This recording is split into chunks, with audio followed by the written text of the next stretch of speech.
I think this might be the perfect indicator of the political moment we're in. The political spectrum, from far left to far right. I'm not going to break down the entire thing, but on the far right you have this guy. This is Peter Thiel. You know how Hollywood films often get made fun of because of their ridiculous villains, like no one behaves like that in real life? Well, Peter Thiel is the perfect counter-argument to that criticism. He's as close as you can get in real life to a James Bond villain. He's like a slightly more sinister Elon Musk who tries to mostly stay out of the limelight. He's part of the so-called PayPal mafia, but he's better known now as the founder of Palantir, which is an AI company that is selling mass surveillance software to governments. And that's ironic because he's building the digital infrastructure for modern totalitarianism while describing himself, or at least he used to describe himself, as a libertarian. He, along with other tech entrepreneurs and Silicon Valley types and people like Curtis Yarvin, are part of this new brand of, I guess you can call them, tech libertarians, who refer to themselves as the Dark Enlightenment. Bond villains. And the core of the ideology of the Dark Enlightenment is that democracy and capitalism are incompatible. That's in their own words.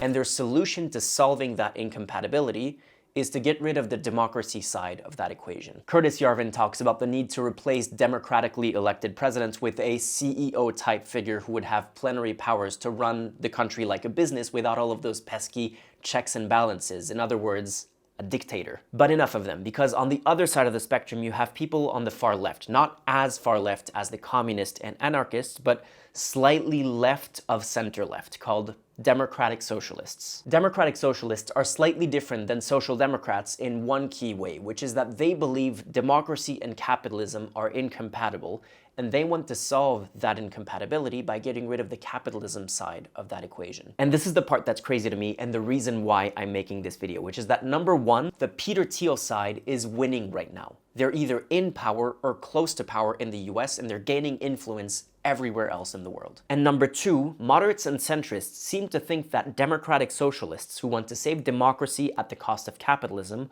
are more extreme than the people who want to save capitalism at the cost of democracy. And that is wild to me.